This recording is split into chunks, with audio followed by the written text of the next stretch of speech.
ओम नमः शिवाय। भक्तों, आज मैं आपको दिखाती हूँ दुनिया का इकलौता ब्रह्मा मंदिर, जहाँ मूर्ति में सूर्य ने पहने जूते।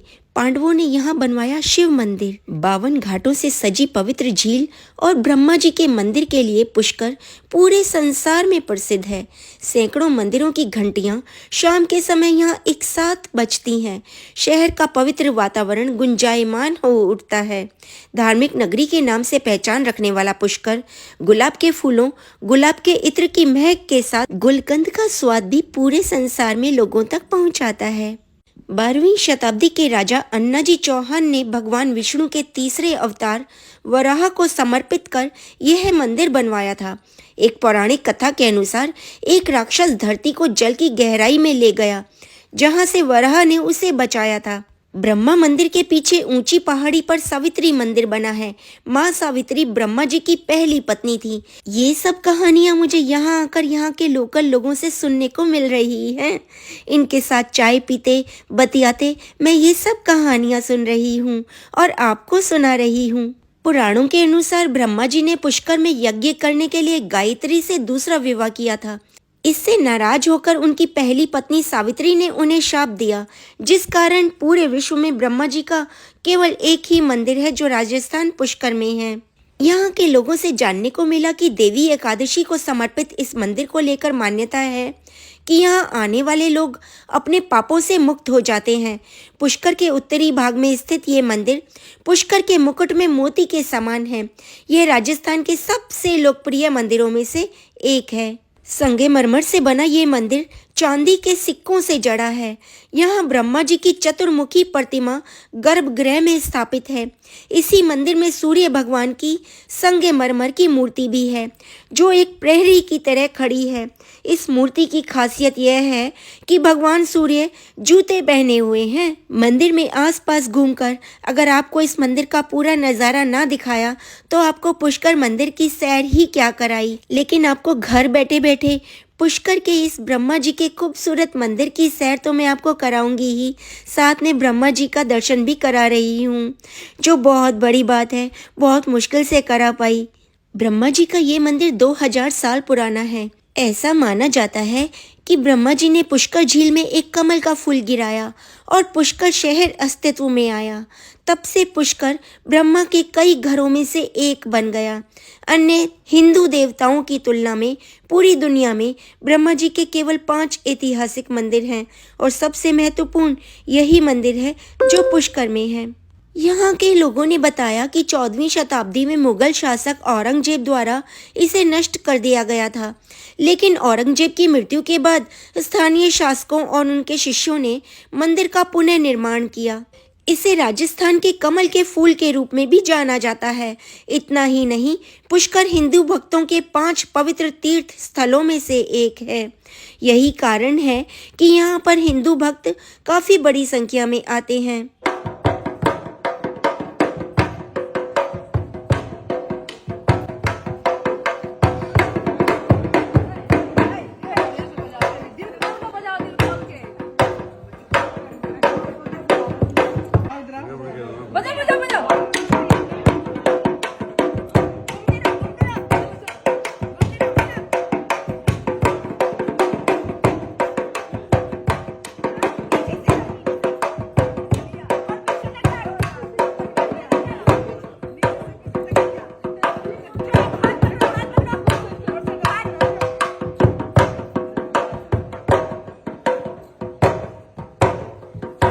ये सब बातें और कहानियाँ मुझे यहाँ आसपास के लोगों से पता लगी।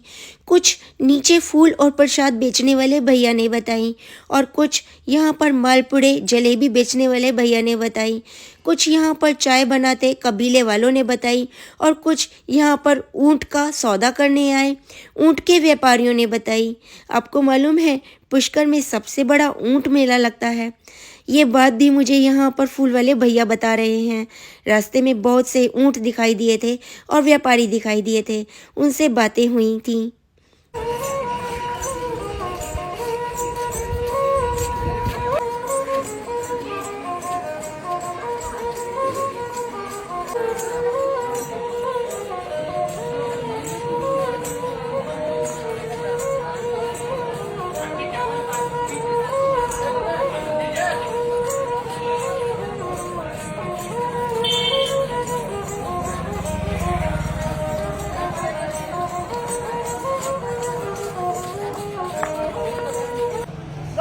की जय हो।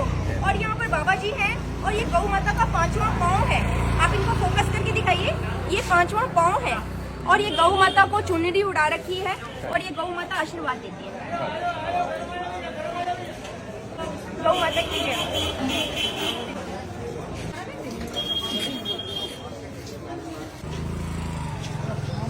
ये स्पेशल मिठाई होती है पुष्कर की, कह रहे हैं इसको सोन हलवा बोलते हैं। यहाँ पर मेरी सहेली खा रही है कंचन, खाकर बताइए कैसी है ये मिठाई? मीठी है? हाँ, हलवा मीठी है, बहुत टेस्टी है। आप बताइए मिठाई कैसी है? बहुत अच्छी है, बहुत अच्छी है। आप इसको खाने के लिए दोबारा पुष्कर आना चाहेंगे? बिल्कुल बिल्कुल। आप बताइए, आपने मिठाई ली? बहुत है, ये भी ले रही हूँ, ये भी ले रही हूँ। ये दोनों मिठाइयाँ ले रहे हैं आप? आधा किलो ये कर दिया। तो आपने इसको चक्कर देखा? हाँ, आधा किलो। आपने चक्कर देखा? कैसी लगी मिठाई? बहुत अच्छी। मिठाई लेंगे, पहले दर्शन करेंगे फिर मिठाई लेंगे। आपने ब्रह्मा जी के दर्शन कर लिए? बहुत अच्छे से दर्शन हो गया। क्या क्या बोलते हैं इसको? सोन हलवा बोलते हैं इसको। और ये मीठी है। भैया कह रहे हैं कि खाकर देखो, आप इसका भोग लगाकर देखो। तो मैं जरूर खा रही हूँ, क्योंकि सखियों ने ये ली है और इनको बहुत पसंद आई है और मैं भी खा रही हूँ। और वाकई में बहुत मीठी है। जैसे पुष्कर के लोग मीठे हैं, यहाँ के लोगों से भी मीठी यहाँ की मिठाई है। जय हो ब्रह्मा जी की। पुष्कर सरोवर के चारों ओर कुल 52 घाट बने हुए हैं। इन सभी 52 घाटों का अपना अपना धार्मिक और पौराणिक महत्व है। इनमें गऊ घाट, ब्रह्म घाट, वराह घाट, बद्री घाट, सप्तऋषि घाट, तरणी घाट और भी अन्य बहुत सारे घाट शामिल हैं। पुष्कर में विभिन्न राजघरानों की ओर से यहाँ घाटों का निर्माण कराया गया। इनमें ग्वालियर घाट, जोधपुर घाट, कोटा घाट, भरतपुर घाट, जयपुर घाट भी शामिल हैं। और यहाँ पर है पुष्कर सरोवर। तीर्थ राज के नाम से प्रसिद्ध पुष्कर सरोवर को सभी तीर्थ स्थलों का राजा कहा जाता है। ऐसी मान्यता है कि इस सरोवर में डुबकी लगाने पर तीर्थ यात्रा संपन्न हो जाती है। अर्धगोलाकार रूप में लगभग 10 मीटर गहरी यह झील 500 से अधिक मंदिरों और 52 घाटों से घिरी हुई है। तीर्थयात्री बड़ी संख्या में पवित्र स्नान के लिए यहाँ पर आते हैं। कार्तिक पूर्णिमा पर जब पुष्कर मेला आयोजित किया जाता है, तब यहाँ श्रद्धालुओं की बहुत भीड़ होती है।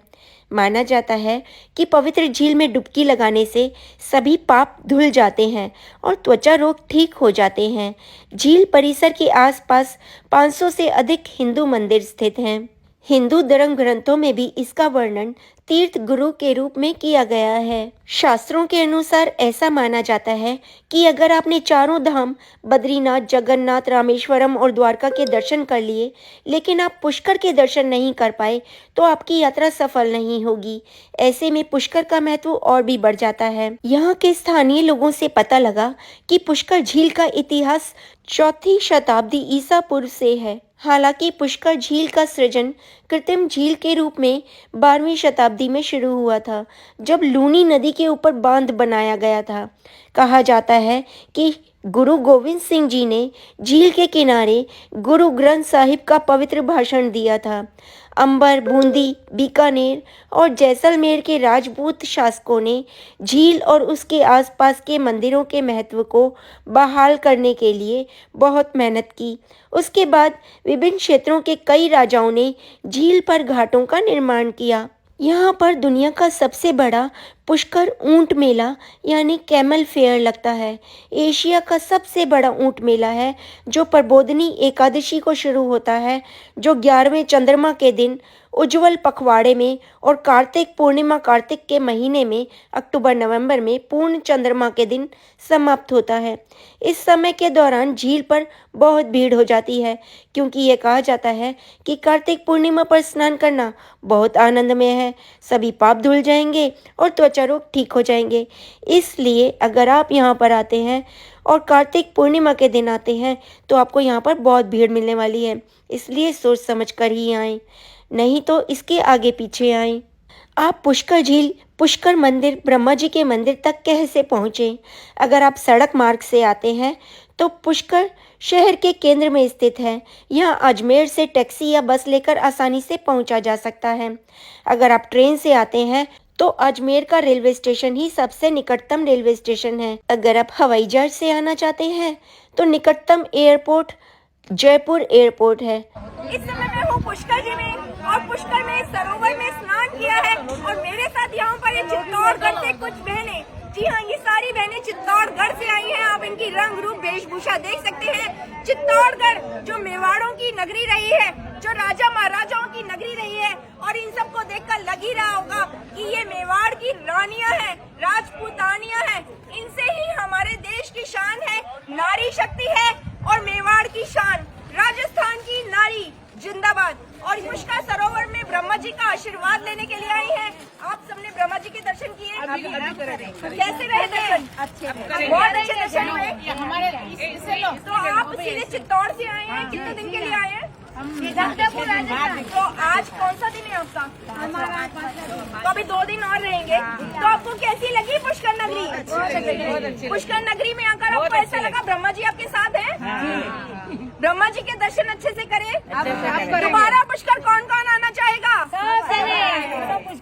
सभी पुष्कर दोबारा आना चाहते हैं। ब्रह्मा जी की नगरी में आप सबका स्वागत है। आप सब बहनों की जय हो, ब्रह्मा जी की जय हो, ब्रह्मा जी के भक्तों की जय हो। पुष्कर सरोवर में स्नान कर लिया, ब्रह्मा जी के दर्शन भी कर लिए, आसपास के लोगों से यहाँ की कहानियाँ भी सुन ली। चलिए अब आपको दिखाती हूँ खूबसूरत पुष्कर शहर और मिलाती हूँ यहाँ के आसपास के लोगों से, ताकि आप भी जानें खूबसूरत पुष्कर के बारे में और भी बहुत सी ऐसी जानकारी जो शायद आप नहीं जानते होंगे। क्योंकि ये शहर राजस्थान में है, इसलिए बहुत ही रंगीन और कलरफुल है।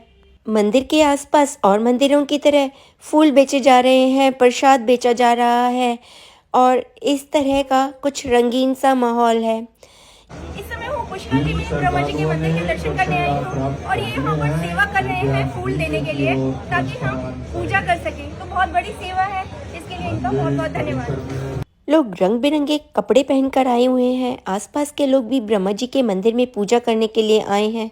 भीड़ भाड़ है, आसपास ऊंट भी दिख रहे हैं, क्योंकि अभी कुछ दिन पहले ही ऊंट मेला ख़त्म हुआ है। थैंक गॉड हम सही समय पर आए हैं, वरना तो यहाँ पर पैर रखने की जगह नहीं होती। यहाँ पर आए तो अपने मन को प्रसन्न करने के लिए यहाँ का खाना पीना ज़रूर खाएं। यहाँ की लस्सी पीजिए, मालपुए और जलेबी खाइए। गर्मा गर्म जलेबी का स्वाद बेहतरीन है यहाँ का, और हर दुकान पर मालपुए मिल जाएंगे। यहाँ पर इस तरह की आपको छड़ियाँ मिलेंगी। छड़ियाँ बनते हुए भी आप आसानी से देख सकते हैं, क्योंकि मेवाड़ के राजा महाराजाओं की नगरी रही है ना। और यहाँ पर दाल बाटी और चूल्हे की रोटी, आहा, अगर आपने ये ना खाई तो आपने क्या ही खाया। पुष्कर का स्वाद यहाँ की सौंधी सौंधी लकड़ी के आग में सिकी परांठे और रोटी खाने में है। साथ ही यहाँ की मिठाई मैंने तो जी भर कर खाई। आइए आपको भी खिलाती हूँ और इसका स्वाद चखाती हूँ। सुबह सुबह देसी घी लगाकर चूल्हे की आग में गरम गरम परांठे सेके जा रहे हैं। 40 रुपये का एक परांठा है, साथ में सब्जी, अचार और प्याज। आहा, स्वाद आया ना। धुएं से तो जी धुआं धुआं हो रहा होगा। जेलसी हो रही होगी मुझे देखकर कि मैं यहाँ पर गर्मा गर्म परांठे खा रही हूँ, चूल्हे की आग में सिके हुए परांठे। आहा, लेकिन आपको दिखा भी तो रही हूँ, आपकी भूख भड़का रही हूँ। आ जाइए पुष्कर और लीजिए स्वाद इन बेहतरीन परांठों का। यहाँ पर कचौड़ियाँ बनाई जा रही हैं, राजस्थान की मशहूर कचौड़ियाँ। कचौड़ियों में भरा क्या है भैया? मसालादार कचौड़ियाँ। ये प्याज भरा इसमें, प्याज की कचौड़ियाँ। यहाँ की प्याज की कचौड़ियाँ बहुत ज्यादा मशहूर हैं। तो अगर पुष्कर जी आए तो प्याज की कचौड़ियाँ जरूर खाइएगा। नाम है दुकान का राधा सर्वेश्वर मिष्ठान भंडार। ये रबड़ी के मालपुए होते हैं देसी घी के, ये पुष्कर की फेमस मिठाई है। अच्छा, जो भी पुष्कर में आता है एक बार वो मालपुआ जरूर खाया जाता है। जब भी पुष्कर आओ तो मालपुआ जरूर खाना। मालपुआ जो है पुष्कर की पहचान है। पुष्कर में हूँ इस समय राजस्थान में, और यहाँ पर मीठा बहुत खाते हैं लोग, शायद इसीलिए यहाँ के लोग बहुत मीठे होते हैं। यहाँ पर बन रही है गर्मा गर्म जलेबियाँ। और कुछ बताना चाहेंगे इन जलेबियों की खासियत क्या है?